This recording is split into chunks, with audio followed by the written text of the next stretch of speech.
ఆశీర్వాదం. ఇప్పుడో పాట వినండి.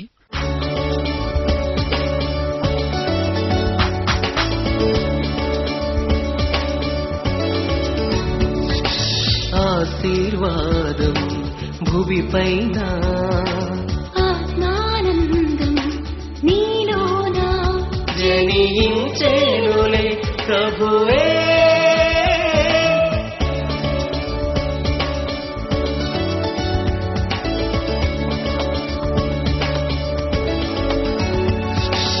ఆశీర్వాదం భూమిపైన, ఆత్మానందం నీలోన జనించెనులే ప్రభువే. శుభాశీస్సులే ధరభాసిల్లగా నిన్ను దీవించెలే దివి దేదీప్యమై. శుభాశీస్సులే ధరభాసిల్లగా నిన్ను దీవించెలే దివి దేదీప్యమై. లేమి లేక సాగిపో, ఆశీర్వాదం భూమిపైన, ఆత్మానందం నీలోన.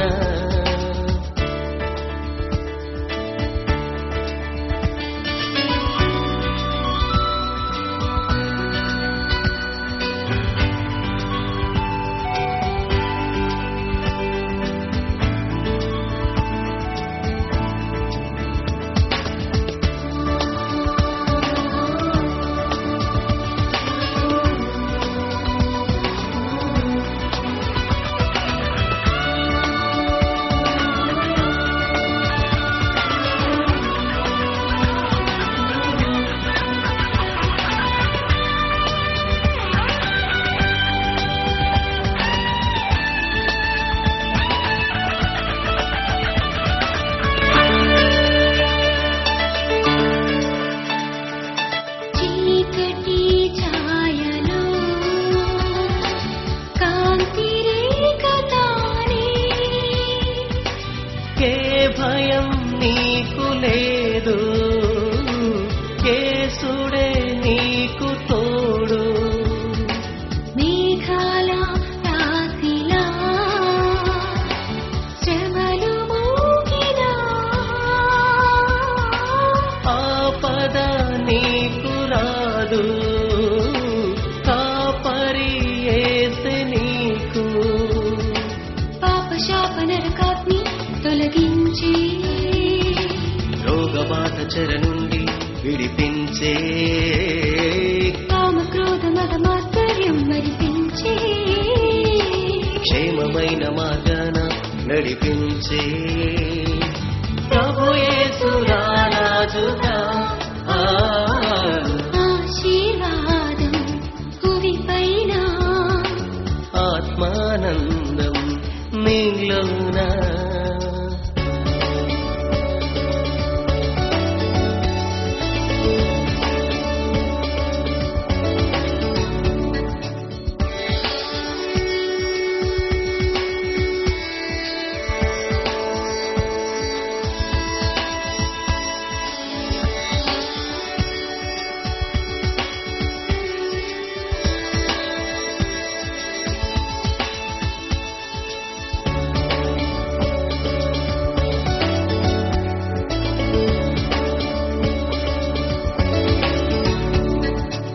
ప్రార్థన చేసుకుందాం.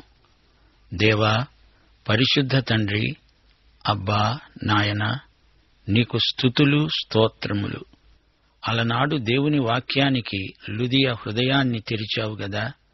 ఈ రోజున మీ వాక్యానికి శ్రోతల హృదయాలను తెరువమని, సమస్యలకు, బాధలకు, ఇబ్బందులకు అతీతమైన మీ వాక్య ధ్యానమును, పరలోక సుప్రసన్నత మాకందరికీ దయచేసి దుష్టశక్తులను లయపరచి మాకు వాక్యోదకమందు ప్రక్షాళన అనుగ్రహించుమని యేసు నామమున ప్రార్థిస్తున్నాము తండ్రి. ఆమేన్. సోదరీ సోదరులారా, పోయినసారి సందేశంలో మనం ఏమి నేర్చుకున్నామో జ్ఞాపకం ఉందా? నోవహు ఓడ నిర్మాణ కౌశలానికి మనకు ఆశ్చర్యం కలిగింది గదు. నోవహు గొప్ప మేధావి, దేవుడు వాడుకున్న సాధనం, సాక్షి, దైవసేవకుడు, బోధకుడు. దేవుడు చెప్పినట్లే తూచా తప్పకుండా చేశాడు. నోవహు మనలాంటి స్వభావము గల మానవుడే. దేవుడు అతనికి చూపించిన దివ్య కృప అమోఘమైనది. ఇప్పుడు మనం 7వ అధ్యాయం అధ్యయనం చేయబోతున్నాం. చూడండి. అడుగో నోవహు, అతని కుటుంబం జంతుజాల సమేతంగా ఓడలో ప్రవేశిస్తున్నారు. ఓడకు బయట ఉన్న సమస్త ప్రాణులు నాశనమైపోయాయి. అబ్బా, ఎంత భయానక దృశ్యమిది! అయితే ఓడ లోపల ఉన్నవారికి క్షేమము, భద్రత. వచ్చిన వారికి రక్షణ, రాని వారికి నిత్య నాశనం. ఇప్పుడు వివరాలు వినండి. యెహోవా నోవహుతో అన్నాడు, నోవహు, ఈ తరము వారిలో నీవే నా ఎదుట నీతిమంతుడవై ఉన్నట్లు చూచాను. గనుక రండి, నీవు నీ ఇంటివారు ఓడలో ప్రవేశించండి. స్వాగతం, సుస్వాగతం. శ్రోతలు చెప్పండి, నోవహు ఎలా, ఎందుకు నీతిమంతుడయ్యాడంటారు? విశ్వాసమును బట్టి. అబ్రహాము కూడా అంతే, విశ్వాసమును బట్టి నీతిమంతుడు. అబ్రహాము యెహోవాను నమ్మితే ఆయన అదే అతనికి నీతిగా ఎంచాడు, పరిగణించాడు. అలాగే నోవహు కూడా. నోవహు దేవుణ్ణి నమ్మాడు, అదే అతనికి నీతి. హెబ్రీ పత్రిక 11వ అధ్యాయం 7వ వచనం మరలా మీకు జ్ఞాపకం చేయగోరుతాను.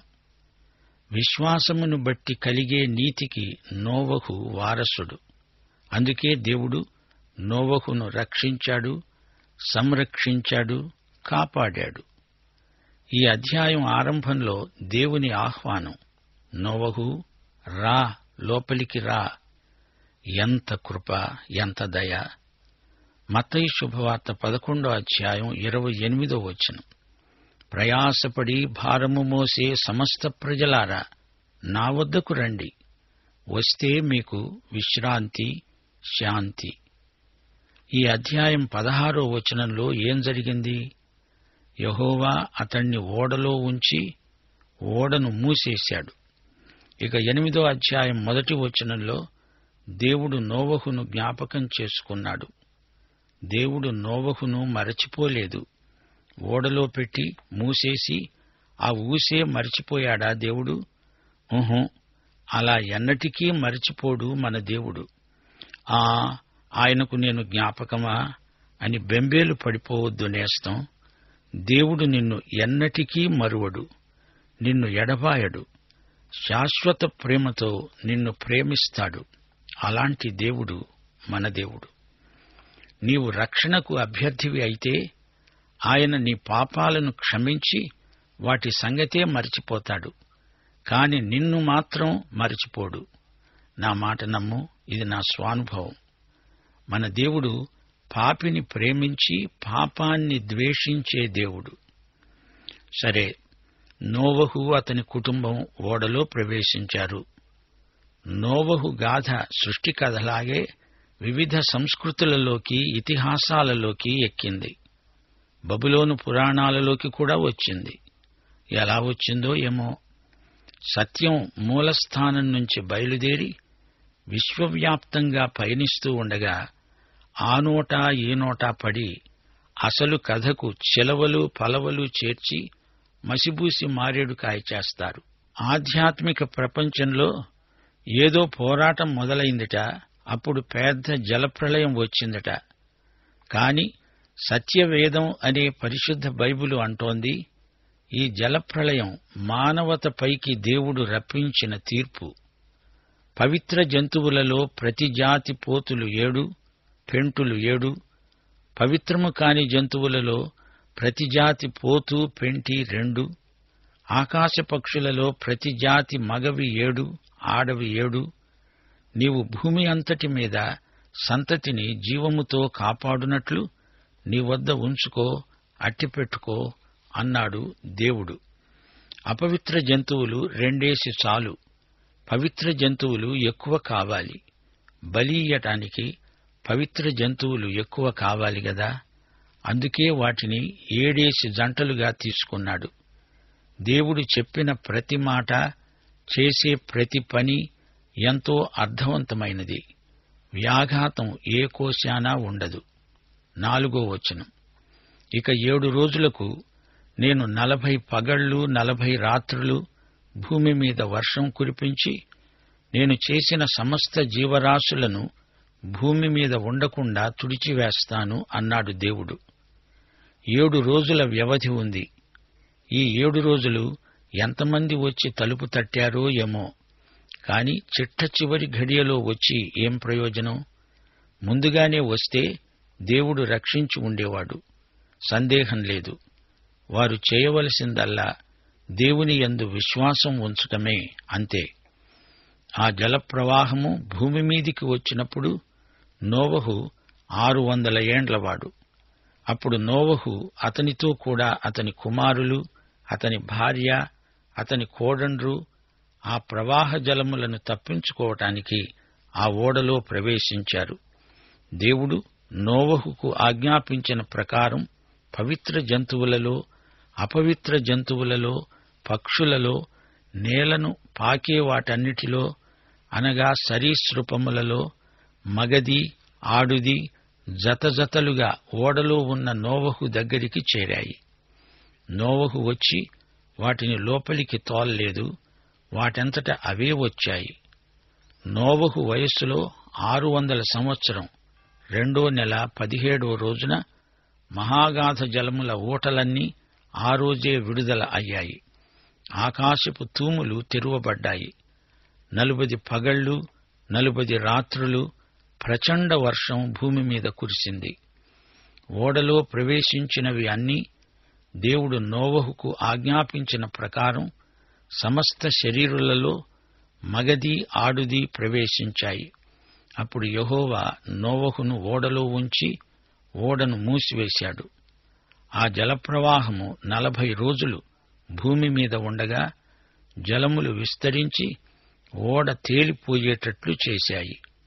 ఓడ భూమి మీద నుండి పైకి లేచింది. సోదరీ సోదరులారా, గ్రహించండి, ఈ ప్రళయం సార్వత్రికమైనది. ఈ జలప్రళయ గాథ వాస్తవ చరిత్ర. దీనిని ఎవరూ కాదనలేరు. 23వ వచనం. పొడినేల మీద ఉన్న వాటన్నిటిలో నాసికారంధ్రములలో జీవాత్మ సంబంధమైనవి, ఊపిరి గలవి అన్నీ చచ్చాయి. నరులతో కూడా పశువులు, పురుగులు, ఆకాశ పక్షులు, నేల మీద ఉన్న జీవరాశులన్నీ తుడిచివేయబడ్డాయి. అవి భూమిపై ఉండకుండా తుడిచిపెట్టుకుపోయాయి. నోవహు, అతనితో కూడా ఓడలో ఉన్నవి మాత్రము మిగిలి ఉన్నాయి. సోదరీ సోదరులారా, ఈ ప్రళయం ఎక్కడో సంఘటిల్లిన స్థానిక వృత్తాంతం కాదు. ఇది విశ్వవ్యాప్తమైన జలప్రళయం, మహాప్రళయం. ఎక్కడా ఎవరూ కనీ విని ఉండలేదు. సమస్త శరీరుల మూలంగా భూమి అంతా బలాత్కారంతో నిండి ఉంది గనుక నా సన్నిధిలో వారి అంతము వచ్చింది.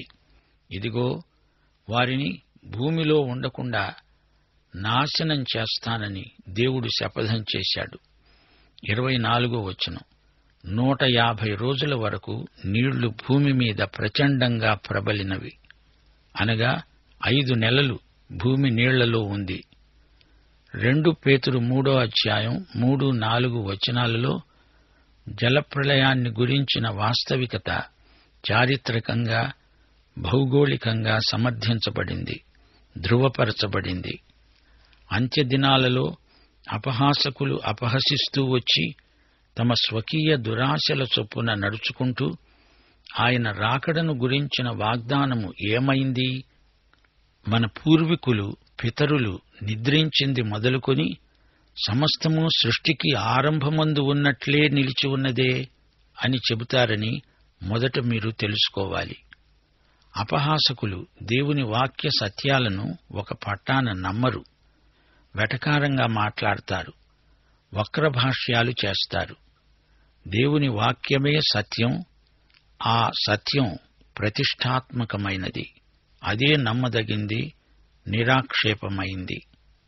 సోదరీ సోదరులారా, ఇటు చూడండి. ఓడ నిర్మాణం పూర్తి అయ్యాక నోవహు సకుటుంబ సమేతంగా జంతుజాలంతో సహా అందులో ప్రవేశించిన వెంటనే దేవుడు లోపలి నుంచే తలుపు వేశాడు, మూసేశాడు. దాన్ని మరెవ్వరూ తీయలేరు. అంతే. తన ఇరుగు పొరుగు వారు రాలేదే అని నోవహు ఎంతో బాధ చెందాడు. దేవుడైతే అందరికీ అవకాశమిచ్చాడు. ఇందులో దేవుని తప్పేమీ లేదు. తలుపు వేసింది దేవుడే అని మరిచిపోకండి. మనం ఆత్మల సంపాదనకై శాయశక్తులా కృషి చెయ్యాలి. దేవుడు తలుపు మూసేశాక ఇక ఎవరూ ఏమీ చెయ్యలేరు. మనకు ప్రభువు అప్పగించిన పని చేసి ముగించి ఆ లెక్క ఆయనకు అప్పగించాలి. జలప్రళయాన్ని మా శ్రోతలకు ఇంతకన్నా ఏమి వివరించగలం? వర్షం వచ్చింది, ధారాపాతంగా జోరున వాన కురిసింది, ఉప్పెన వచ్చింది, మహాప్రళయం దాపురించింది. ఇది దేవుని తీర్పు. ఆకాశపు తూములు తెరుచుకున్నాయి. పొలాలు, కొండలు, పర్వత శిఖరాలు అన్నీ పూర్తిగా మునిగిపోయాయి. ప్రజలు అటూ ఇటూ ప్రాణరక్షణ కోసం పరిగెత్తసాగారు. గాని వెలువ అందరినీ తుడిచిపెట్టేసింది. క్రీస్తు లేని నిత్యత్వంలోకి అందరూ కొట్టుకుపోయారు. ఓడలో మాత్రమే క్షేమము, భద్రత. ఓడలో మాత్రమే ఆహారం. ఓడలో మాత్రమే శాంతి, సహవాసం, సహజీవనం. ఓడకు బయట అంతా మరణం, నాశనం, మారణ నిశ్శబ్దం. అంతటా నిశ్శబ్దం ఆవరించింది. ఏమీ లేదు, అంతా పోయింది. సోదరుడా, సోదరి, క్రీస్తునందే సమృద్ధి జీవం, నిత్య జీవం. క్రీస్తుకు వెలుపల మరణం, నాశనం, నరకం. నోవహుకు రక్షణ ఎందుకని ప్రాప్తించింది? అతడు దేవుని యందు విశ్వసించాడు. దేవునికి విధేయుడై సకుటుంబంగా ఓడలోకి ప్రవేశించాడు. మనం కూడా అంతే. విశ్వసించాలి, విధేయులమ్మవాలి, క్రీస్తులో ప్రవేశించాలి. విశ్వాసమును బట్టి మనం నీతిమంతులమని దేవుడు పరిగణిస్తాడు. ఒక వ్యక్తికి ఒక కల వచ్చింది. పరలోకానికి నిచ్చెన వేసి ఉంది. ఎక్కుతున్నాడు. ప్రతి సత్కార్యము నిచ్చెనకు ఒక మెట్టు అనుకున్నాడు. ఒక్కొక్క మెట్టే ఎక్కాడు. చిట్టచివరి మెట్టు లేదు. పరలోకాన్ని అందుకోలేకపోయాడు. అప్పుడు పరలోకం నుండి ఒక స్వరం వినిపించింది. అన్నది, వేరొక మార్గమున ఎక్కేవాడు దొంగ, దోచుకునేవాడు. ఏసే మార్గం, సత్క్రియలు కావు. రక్షణ మార్గం ఒకటే. అది దేవుని మార్గం. సత్క్రియా మార్గం కాదు. నీ మంచి సౌశీల్యము కాదు. నీ మతాచారాల మార్గము అంతకంటే కాదు. దేవుడు ప్రతిష్ఠించిన మార్గం ఒక్కటే. అదే యేసు మార్గం, జీవ మార్గం, సత్య మార్గం. నోవహు అదే మార్గాన రక్షించబడ్డాడు, నీతిమంతుడయ్యాడు. మరో దారి లేదు. మరో మాట, 2 పేతురు 2:5 హృదయం మీద రాసుకోండి. దేవుడు పూర్వకాలమందున్న లోకమును విడిచిపెట్టక భక్తిహీనుల సమూహము మీదికి జలప్రళయమును రప్పించినప్పుడు నీతిని ప్రకటించిన నోవహును మరి 7 దేవుడు కాపాడాడు. నోవహు నీతి బోధకుడు, నీతిమంతుడైన బోధకుడు. నోవహు ఓడను నిర్మించేటప్పుడు సుత్తెతో ఎన్నోసార్లు కొట్టాడు. అదే సమయంలో సువార్త సుత్తెతో ఎన్నో హృదయాలు బద్దలు కొట్టాడు. నోవహు ప్రవక్త. ప్రళయం రాబోతోంది అని ప్రవచించాడు, ప్రకటించాడు. దేవుని ఉగ్రత రాబోతోంది, తప్పించుకోండి అని హెచ్చరించాడు. కాని అందరూ వేళాకోళం చేశారు. ఆ రోజున నోవహు ప్రబోధాలు ప్రజలు వినలేదు. అది వారిష్టం, కాని అది వారికి నిత్య నష్టం. ఆలసిస్తే ఆశాభంగం. ఈ విషయంలో నోవహు మనలాంటి మనిషే. అయితే మనం అతనిలాంటి మనుషులం కాలేకపోతున్నాము. ఎందుకని? ఈ సందర్భంలో ఓ ప్రాముఖ్యమైన సత్యాన్ని మీ దృష్టికి తెస్తాను.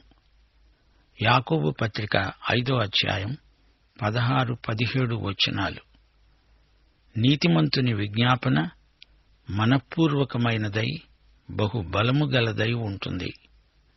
ఏలియా మనవంటి స్వభావం గల మనుష్యుడే.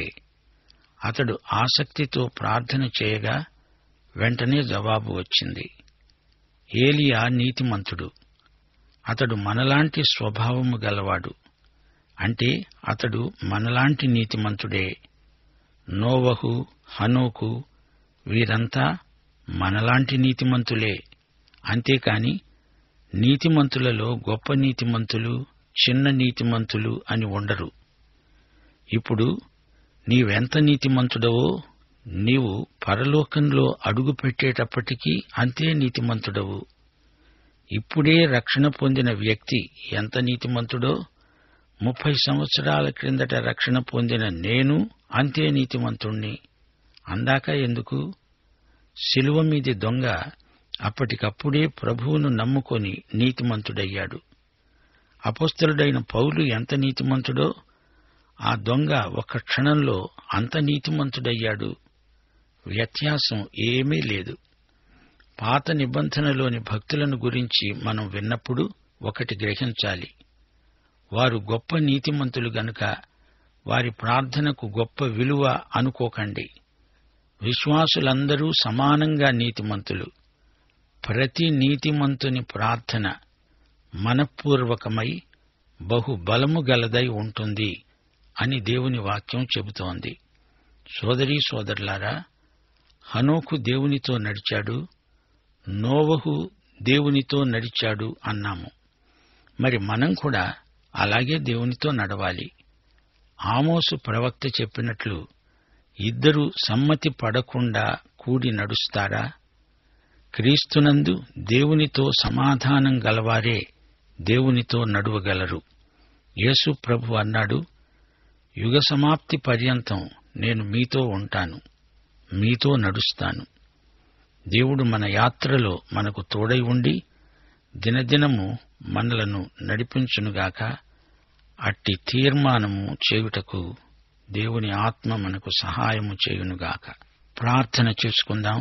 ప్రభూ, హృదయశుద్ధి గలవారు ధన్యులు. అట్టి హృదయశుద్ధి, చిత్తశుద్ధి, లక్ష్యశుద్ధి మాకు దయచేయమని, మా శ్రోతలకు ఆయురారోగ్యములు ప్రసాదించి వాక్యాహారము చేత పోషించి ఇంకనూ బలపరచుమని యేసు పరిశుద్ధ నామమున ప్రార్థిస్తున్నాము తండ్రి. ఆమేన్.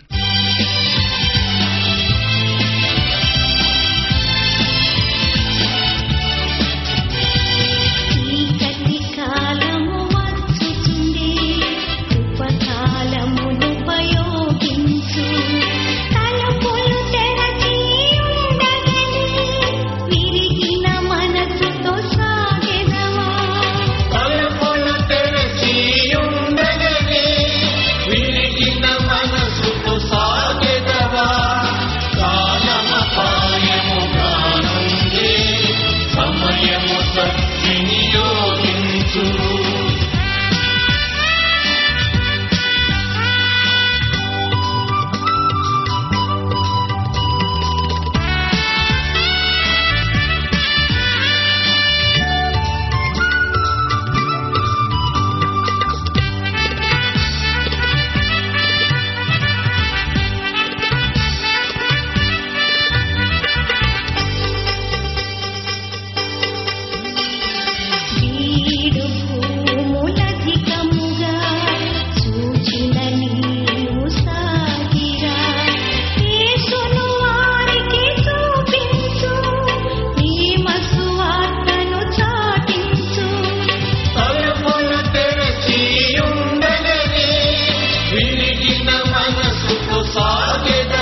సాగే